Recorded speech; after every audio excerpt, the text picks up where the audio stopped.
A lot of people think late success means you were behind. Behind in life, behind in money, behind in confidence, behind in career, behind in becoming who you were supposed to be. But that's not always true. Sometimes late success doesn't mean you were behind. Sometimes it means you were becoming real, and that takes longer. That's what I want to talk about in this video, because the people who succeed late in life usually share one deep trait. And no, it's not just discipline, not just patience, not just resilience in the generic self-help sense. It's something deeper than that. It's the ability to keep building yourself without early proof, to keep going without applause, without perfect timing, without looking impressive in the beginning, without being understood while it's happening. That trait changes everything. And let me ask you something early, because I think this is the kind of question that brings real people into the comment section. Have you ever felt like life made you a late bloomer, and what hit you hardest? Being underestimated, watching others move faster, feeling like you started too late, or trying to trust your own timing when nothing around you made sense yet? That question usually hits something real, because a lot of people quietly carry shame about not becoming successful on time. And I think that shame ruins more lives than failure does. Because once you believe you're late, you start rushing, comparing, forcing, pretending, choosing lives that don't fit just to avoid the feeling that everyone else got there first. Carl Jung would probably say that a lot of suffering comes from trying to live according to a timeline that belongs to the collective rather than the self. In simple words, you start chasing a life that looks right from the outside, instead of becoming the person you were actually meant to become from the inside. And the truth is, that inner process is slower, messier, less photogenic, harder to explain. But when it finally starts producing visible results, people call it sudden. They call it luck. They call it late success. What they usually don't see is the years of invisible formation underneath it. So let's go straight into it. Here are 7 reasons people who succeed late in life often surprise everyone, and the one trait they usually share underneath all of them. That trait is this: they can keep becoming, even when life gives them no early confirmation. And these 7 things are how that trait usually shows up. 1. They learn how to live without early applause. A lot of people can work hard for a little while, but if they don't get results fast, they collapse internally. Not always outwardly, sometimes quietly. They lose faith, start comparing, start questioning everything, start assuming no progress means no purpose. But people who succeed later in life usually go through long stretches where almost nothing on the outside confirms what's happening on the inside. That's the first thing that separates them. They learn how to keep moving without applause. No one is really clapping. No one is fully seeing it. No one is calling them the chosen one yet. Nothing looks dramatic enough to impress the room. And still, they keep going. That's rare, because most people are not just chasing success, they are chasing reassurance. They want signs quickly, proof quickly, validation quickly, momentum quickly. But late bloomers often live in a different psychological climate. They go through seasons where the work is real, but the results are delayed, where the growth is deep, but not visible yet, where the becoming is happening, but the world has no language for it yet. Jung would probably say this is part of individuation. The deeper self does not always emerge on a socially convenient timeline. Sometimes it takes years to strip away false identities, survival habits, borrowed ambitions, and unconscious roles before the real person starts standing there. And from the outside, that can look like nothing is happening, but inwardly, everything is happening. That's why late success often belongs to people who learned not to make early applause the measure of whether their path was real. They learned to build without witnesses, and once someone can do that, they become very difficult to stop, because now their motivation is no longer entirely borrowed from the outside world. Now it's internal, and internal conviction almost always lasts longer than external hype. 2. They stop trying to peak too early just to impress people. A lot of early success is really early display, not always real foundation. Some people learn very quickly how to look successful, how to sound certain, how to perform confidence, how to create the image of a rival. And sometimes that works for a while. But people who succeed later in life often move differently. They spend longer in the invisible stage, longer in confusion, longer in trial and error, longer in private reconstruction. Why? Because they are not just trying to look complete. They are trying to become complete enough to hold what they build. That takes longer. Jung understood that a person can spend years building a persona that functions beautifully in public while remaining inwardly divided. And inward division always collects a price. So late success often belongs to people who, whether they wanted to or not, ended up doing more inner work before outer recognition arrived. They had to face failure, rejection, humiliation, uncertainty, maybe family expectations, maybe self-doubt, maybe lost years, maybe a version of life that collapsed completely. And all of that slowed them down, but it also deepened them. That's the part people miss. They think being slower means being less capable, but sometimes being slower means you were forced to build depth before image, and depth ages better than image. That's why some of the most stable success comes from people who were not trying to peak at 22 just to quiet the room. They took longer because more of the false stuff had to die first, and once that dies, what's left tends to be stronger. 3. They become intimate with failure instead of being destroyed by it. This one matters a lot. People who succeed late in life usually fail more publicly, more painfully, or more repeatedly than others realize. And I don't just mean career failure, I mean identity failure. The dream that didn't work, the version of themselves that collapsed, the plan that embarrassed them, the relationship that derailed them, the years that looked like wasted time. That kind of failure does something to a person. It can make them bitter, or it can make them deeper. And the ones who eventually succeed late are often the ones who stopped seeing failure as final proof that they were wrong to begin with. They started seeing it as information. That shift is huge, because once failure stops meaning I'm not meant for anything, it becomes usable. Jung would probably say that breakdowns often force confrontation with the parts of ourselves that success allowed us to avoid. Our illusions, our false ambitions, our borrowed identities, our need for approval, our fantasies of who we thought we were supposed to be.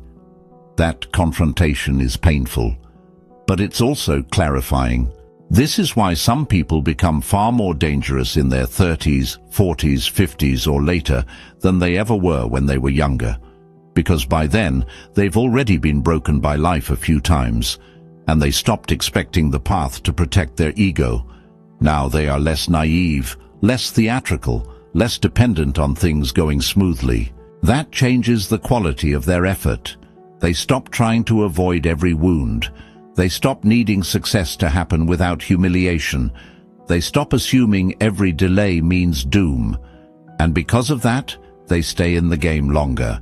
That's the real advantage. Sometimes late success belongs simply to the person who learned how not to die psychologically every time life said no. 4. They stop measuring themselves against people who were built for a different path. This is a hard one, because comparison is brutal when you feel late.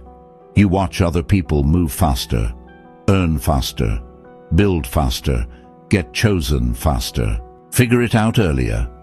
And if you're not careful, you start treating somebody else's timeline as evidence against your own life. That's where a lot of people lose themselves. They don't just want success anymore. They want relief from comparison. So they rush into careers that don't fit, relationships that don't fit, lifestyles that don't fit, goals that don't fit. Why? Because they'd rather be wrong and early than right and late. But the people who succeed later in life often share this strange strength. At some point, they stop using other people's speed as proof of their own failure. That's not easy. That usually comes after a lot of pain, a lot of envy, a lot of self-doubt, a lot of feeling behind, but eventually something matures in them.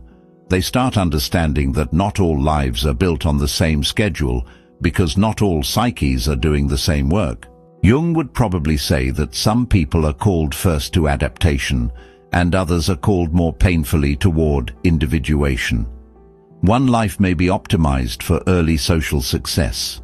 Another may require years of dismantling false selves before anything solid can be built. That doesn't mean one person is better. It means the task is different. And once someone really understands that, they stop forcing themselves into the wrong race. That's often when life begins to move, because now the energy that used to go into comparison starts going into construction. And construction always matters more than comparison. Late success often begins the moment a person says, "I may be late to their timeline, but I'm finally early to my own real life." That sentence changes everything. 5. They develop a deeper relationship with solitude. A lot of people who succeed later in life go through long periods of being misunderstood, not fully seen, not fully chosen, not fully recognized, not fully reflected back by the world in ways that feel encouraging, and because of that they often spend a lot of time alone, not always by choice, sometimes by necessity. That can either hollow a person out or introduce them to themselves. The ones who eventually surprise everyone usually turn that solitude into something useful, not glamorous, not magical, useful. They start thinking more clearly, seeing patterns more clearly, understanding their own motives more honestly, questioning what they really want, not just what sounds impressive.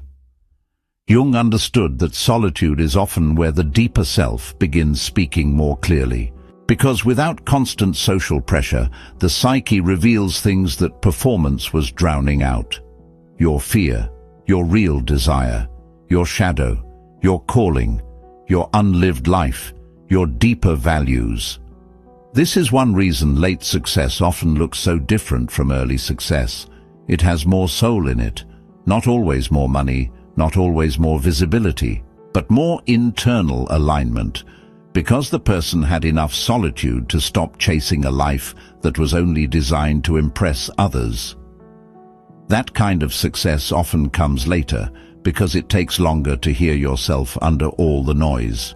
But once you do, the path gets cleaner. Not easier, cleaner. And that matters more than people think, because a lot of early success is built on a self that isn't real enough to sustain it. Late success often comes from a self that has actually been met. 6. They become less addicted to image and more committed to substance. This is another major trait. People who succeed later in life often stop trying so hard to look like somebody. That's a huge shift. When you're younger, or when you feel behind, it's easy to become obsessed with image. How you appear, how quickly you seem to be progressing, whether your life looks impressive enough from the outside. But the people who succeed later often lose patience with image, usually because image failed them. It didn't bring peace, didn't bring stability, didn't make them feel real, didn't survive contact with actual life. So eventually they start choosing substance instead.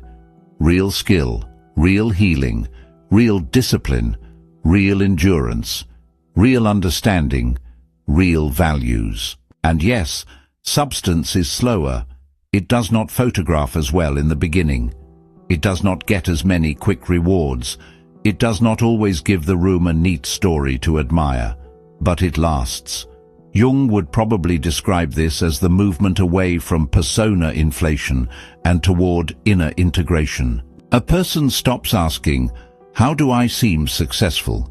and starts asking, "What am I actually becoming?" That is a much deeper question, and it leads to a different life.